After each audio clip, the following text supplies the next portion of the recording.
Hey guys, so I'm going to be continuing my responses to Sargon's Why Does Everybody Hate Feminism videos, which have now been renamed Why Do People Hate Feminism? But you can hear the original name here. Hello and welcome to the 7th episode of Why Does Everyone Hate Feminism? But I don't think it's especially surprising that this has been renamed, since obviously not even close to everybody hates feminism. And it's ridiculous to act as if that even begins to be the case.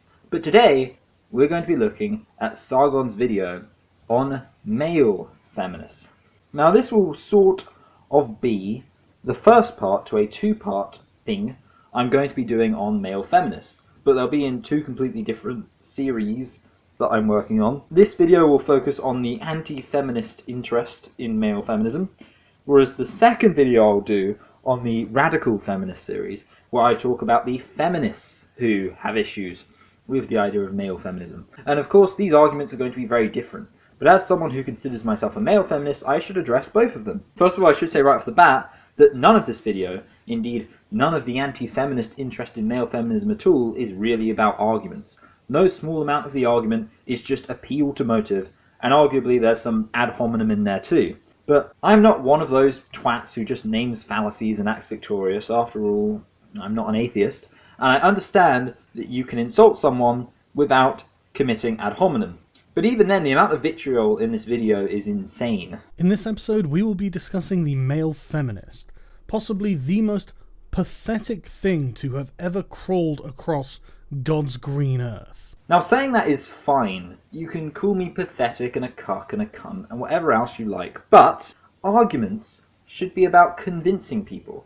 And if you start off being really offensive and aggressive, then it implies that maybe you aren't going to be trying to address the people you're describing. You're going to be preaching to the choir, which is weird because the stated purpose of this series is to address feminists, namely Emma Watson, and explain to feminists why they're hated. And you can say all these horrible things because I'm a big boy and I'm not an anti-feminist who shits myself every time someone says something slightly mean about me. But at this point I'm thinking, is this video really supposed to be critiqued and responded to by me? And if it isn't, then why make it? So as you can imagine, this video isn't going to be very defensive because there's not much to defend myself from. It's basically him saying a load of unsubstantiated insults and no real argument. So instead of really rebutting anything, I'm just going to point out all the stupid things he says in the midst of his cute little rants.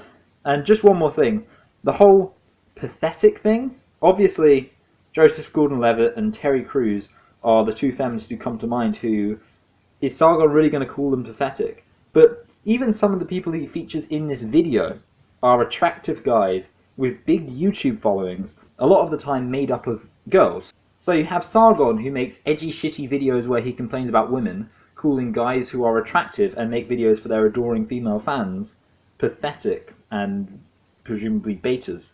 Is complaining about video game feminism really the metric for not being pathetic? But why do these men become feminists? Now for me this question is quite easy. The arguments for feminism were more convincing than the arguments against. I know it's hard to imagine accepting an ideology for reasons that don't centre around whether or not you feel like being a cuck, but when you read books you can actually, learn things. But let's give Sargon the benefit of the doubt and assume that he's just not addressing these reasons because he's already addressed them in his other videos. So for now we'll just soldier on. The first and easiest to explain is that they aren't really very good at being men. They're very effeminate, they're very camp, they're not masculine. It's at least easy to see why people like this guy need feminism. He probably would benefit a great deal by tearing down the current gender paradigm. He literally admits that feminism benefits people who don't conform to gender roles. Now, before I continue that, I thought I just want to say, I'm gendered as fuck. It's something I've pointed out before in many contexts, but I'm a huge fucking man. And I'm sure some people might actually say that this is me trying to big myself up or something, but no, it's just who I am. It's not a good thing or a bad thing. I watch sports, I like war films and horrors, but I hate chick flicks. I overly prioritise upper body at the gym as opposed to lower body. I'm quite reserved emotionally. I just say all of this to make it clear that I don't fit into this category. Now, Sargon says, if you do fit into this category, then you would benefit from feminism, which dismantles the current gender paradigms. Which leaves me wondering, Is Sargon's anti-feminism just the belief that people who aren't gender conformative deserve to suffer? Because he admits that it benefits effeminate men to be feminists, but he's not a feminist. Now for me, I don't benefit personally that much from feminism because I am quite gender conformative, but I care about people who aren't, and he admits that for them, feminism is good. So isn't it game over, right? And I can imagine the only reason he made this concession is because he didn't think it mattered. Because the point of this video is to insult male feminists, and calling them effeminate in his mind is an insult. So it doesn't matter if he admits that feminism benefits you as an effeminate man, because he doesn't care. Because his only purpose is to insult male feminists. But ultimately, all he's achieved is he's ensured guys like me, who don't consider effeminate to be an insult or something to be scorned, will say, "Oh, thanks, Sargon. Thanks for giving me another reason to be a feminist." I'll be sure to add to the list that anti-feminists admit that feminism benefits effeminate men. And as someone who cares about camp and effeminate men, I want them to be happy and accepted. So like I say, it's game over pretty early on. But let's entertain the rest of the video. The second type of male feminist is the type who is simply really well-meaning. He just is so sorry that he ever caused you any inconvenience. Now, he doesn't really make any arguments here, and I would say that in terms of not being insulted, this is the preferred feminist to be, because apparently it's a pretty reasonable position to be in. But some of the things he says are weird. A couple of years ago, I used to make a podcast called the Man Time Podcast, ironically named. This isn't the best way to start a conversation about feminism. I used to make a podcast exclusively for men, but we did used to make jokes about feminism and stuff like that. And I used to have the opinion, bloody feminists, and things like that. These are the things I used to say. And it doesn't feel like it's me anymore. And if you were offended by the way I used to be, I apologise. So ultimately, it's just a guy who admits that he was wrong, which I guess really bothers Sargon deep down in his core.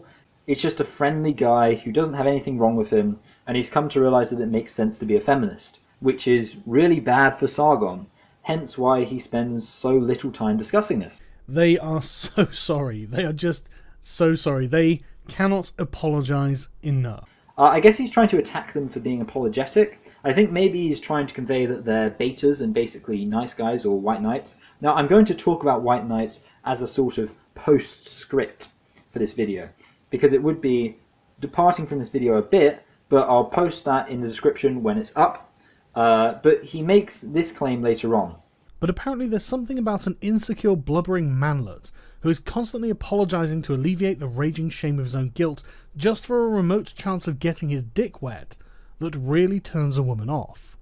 So, I guess this is the actual criticism Sargon has of male feminists. But the thing is, the way the guy says it and the way Sargon portrays it are complete opposites. And if you were offended by the way I used to be, I apologise. An insecure, blubbering manlet. And if you were offended by the way I used to be, I apologise. Who is constantly apologising to alleviate the raging shame of his own guilt. And if you were offended by the way I used to be, I apologise. The only example he gives of a male feminist saying they're sorry is, like I say, a decently attractive guy who has a preponderance of female fans just admitting that they were wrong for previous actions and that they want to move forward from that in an agreeable way. And maybe Sargon will talk about the guy who mentioned how problematic his language was. And I actually said that being a feminist takes balls. I had no idea how problematic that language was until a friend pointed it out to me. I think this guy is probably more in keeping with what Sargon wants you to think all male feminists are like. And I'm not saying that because I think there's any problem with this guy, because he's fine. But even this guy is pretty fucking far from... An insecure, blubbering manlet who is constantly apologising to alleviate the raging shame of his own guilt just for a remote chance of getting his dick wet. And of course, I can only really be as anecdotal as Sargon, although Sargon can't even really find a very compelling example of male feminists as he describes them. But every male feminist I knew at university was basically just a normal guy. They played football, went to the gym, watched films. They just had read some feminist literature and held to it. Oh, one more thing. He says these male feminists don't want to impact the world. Who are afraid of asserting themselves in any way, shape or form. They don't want to leave an impression on the world because the world might not have wanted them to do so. I don't really know what he means here, what his definition of leaving an impression on the world is, because in terms of leaving an impression on the world, I've never felt that being a feminist has hindered my ability to do so. In fact, in some ways, if I weren't a feminist, I'd have less of an impact, because I wouldn't be making these videos. And as for the whole asserting oneself thing, I assert myself a lot, I just don't assert myself arbitrarily on the grounds of gender. And actually, to be honest, I definitely do sometimes assert myself over women based on sexism because of internalized misogyny, which brings us to... The third type of male feminist is the male feminist that has done something wrong and feels guilty about it. Now, first of all, I'm not totally sure what his definition of doing something wrong is, because by my account, I have done things that are wrong, but by Sargon's account, I probably haven't. I think Sargon is trying to set up a category which is male feminists who are sexist by his definition, who then become feminists, as opposed to male feminists who are sexist by my definition, which includes every single male feminist. But I'm happy to use Sargon's definition where we think about people who would be called sexist even by non-feminists, but they themselves are feminists. But the weird thing is that he then shows Steve Shives in this category too. Well, I'm not. I didn't ask you because I wanted to deny that I have sexist you're right. attitudes. I know that I do, but you admit it, so therefore. And since I admit it, it's okay. Well, I'm really glad I'm not Steve Shives here, or at all. Now, first of all, credit where it's due. It does make me laugh every single time Sargon says, or at all. Also, the whole you admit it, therefore it's fine thing. It's an interesting comment and worthy of some analysis, so I'll probably make a video on that, just don't let me forget it. But the weird thing is, the sexism Steve Shives is accused of here is predominantly owning art made by men, which makes me realise that Sargon's definition is really disjointed. Jesus, my throat. Because surely Steve Shives fits into the second category. He's someone who hasn't really done anything sexist by Sargon standards, but is worried about being sexist, which was the second category. So for me, I don't really get what this category is. I think because I'm a radical feminist, I go further than a lot of male feminists in terms of identifying my own sexism. But again, identifying sexism shouldn't, in Sargon's eyes, make me any more sexist. But for argument's sake, let's just say I fit into this category because why not? And so to expunge the guilt, they have to convert you to the religion of feminism. I think the connection to religion is interesting here because it's this type of derision that shuts down all attempts at self-improvement. As a feminist, I believe people are sinners. I believe I'm a sinner. And we do need atonement. And of course, for a lot of people, they hear me say I'm a sinner and they say, okay, so why should I listen to you because I'm not a sinner? And then you get all this shitty psychoanalysis about why you're a Christian. And for feminism, it's kind of the same. If you admit you have a problem and you want to improve, then you're discounted by people because you have a problem. How can we, as a society, ever improve if any time we admit something bad about ourselves, that's used against us? And this kind of thinking by Sargon is just an affront to intellect. The only argument you can hold to is any ideology wherein you are morally perfect. Because by his own logic, if you admit to having moral failings, then they will be used against you. So I can't be a feminist because by admitting that I am a sexist, my opinion is discounted. That's ridiculous. Because he is afraid that he is a sexist, and he wants to make sure that he isn't by declaring himself a feminist. Being a feminist doesn't make you not a sexist. And all you need to do is apologise. This is what being an intersectional feminist is all about. This claim is contradicted by a clip he shows in this video, the Steve Shives video with his wife, where he admits and basically apologises for his preference for male artists, and apologising is demonstrated to be insufficient. In fact, not only is apologising insufficient, but it's also unnecessary. Most of male feminism is not apologising. For me, feminism is less critical than it is analytic. It's less about criticising people for the things they do than it is about looking at the potentially objectionable reasons why someone might do something. So for me, I can look at things I've done and things I've believed and say that there are objectionable underpinnings to those things. I can do the same for things other people have done, whether it be their political decisions or the video games they've made, if you like. But at no point during that am I saying sorry or expecting anyone else to say sorry.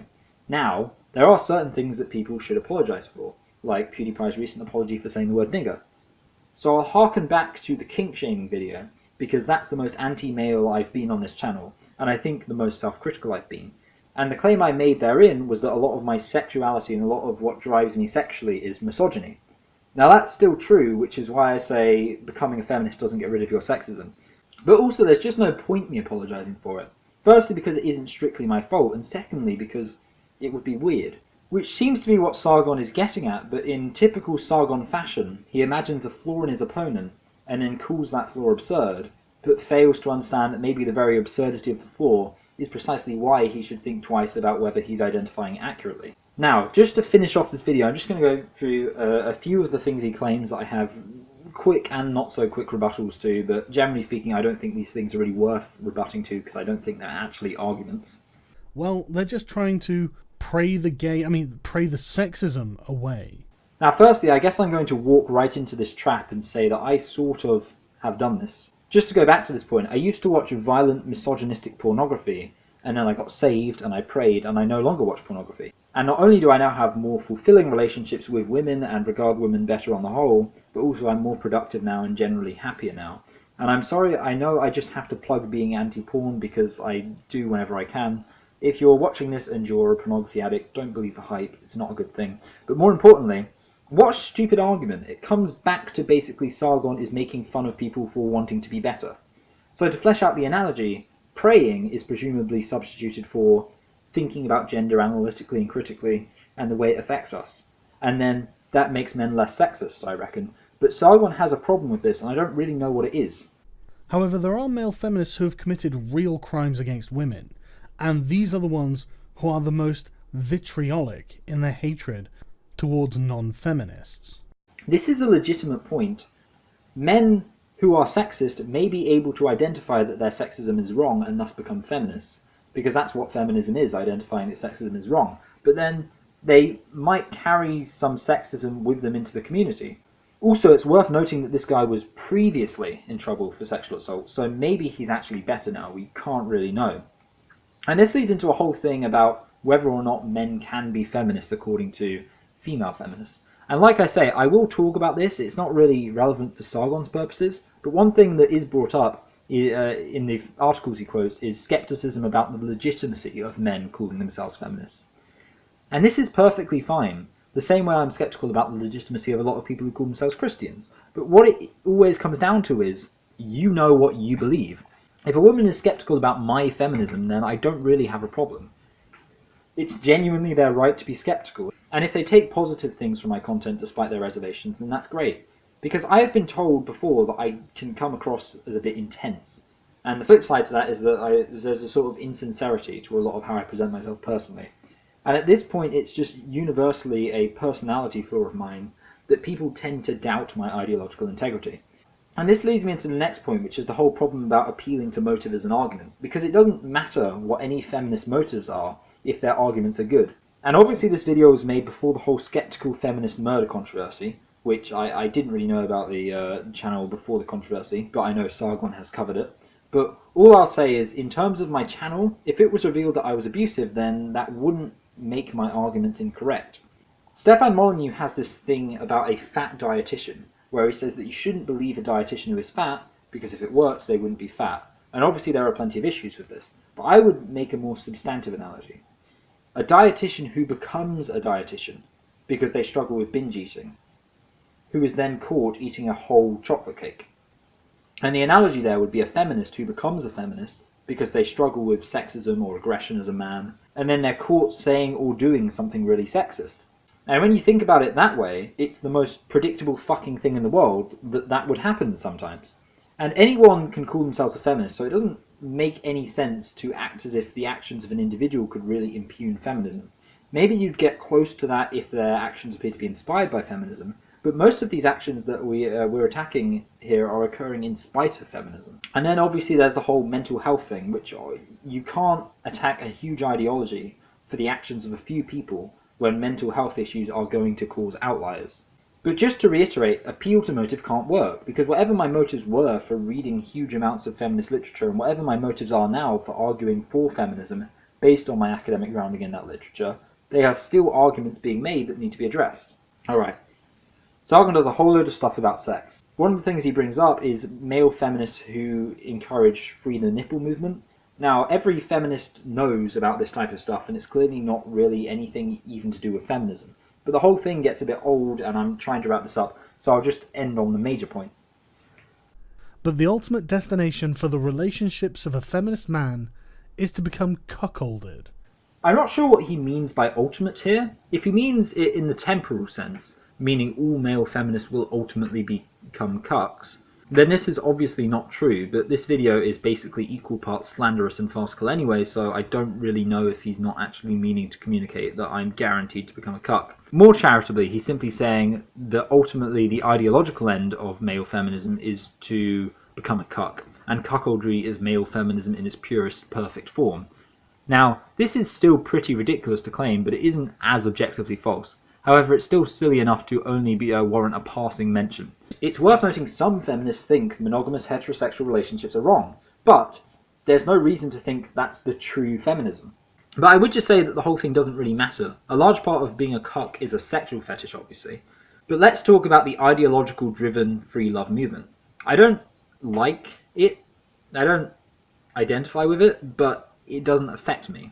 A guy not limiting the sexual actions of his girlfriend doesn't make me angry, and I can't think of why it would unless I perceived him to be letting down a universal right of men to control women. And using cuck as an insult is a lot like using gay as an insult, because if it's not true, then it isn't an insult because it's not true. Like, I know I'm not a cuck, so how does it function as an insult? But if it was true, then all you've done is correctly identify my sexual preference, which isn't really an insult because you're just telling me something that I already know and I'm comfortable with. Some people out there are cucks, but it seems a bit weird to use it as an insult because I don't care that some people out there are cucks. I can't even muster the motivation to really argue about it. So if you really want to make this insult work, Sargon, become my girlfriend and then cheat on me with a black man, and then you'll sure have showed me. I'll curse the day I ever became a male feminist. So this video is getting very long, so like I say, I'll include 2 postscript videos again. The point I'm cutting here is not an unimportant point, it's very important, but I'm cutting these for time because I want to get these videos to the point, and I think a lot of people won't have even reached this point. So for now, I've been King R Farazon. Please like and subscribe and share. Subscribe especially if you want to see those 2 postscript videos. And this time, because I'm a maverick, I'm going to do my psalm at the end of the next video I do, which will just be a continuation of this video, because I am starting to worry about time and making these videos the types of videos people want to click on and watch. So see you later. Jesus Christ, my throat. Oh, it's horrible. Like every single time I tried to breathe in, it fucked me up. Not only do these guys all look like they're from the same upper middle class family. Of course, we all know I'm not middle class, just been reading a bit of fucking Simone de Beauvoir, ain't I? Don't know why he's bringing class into it.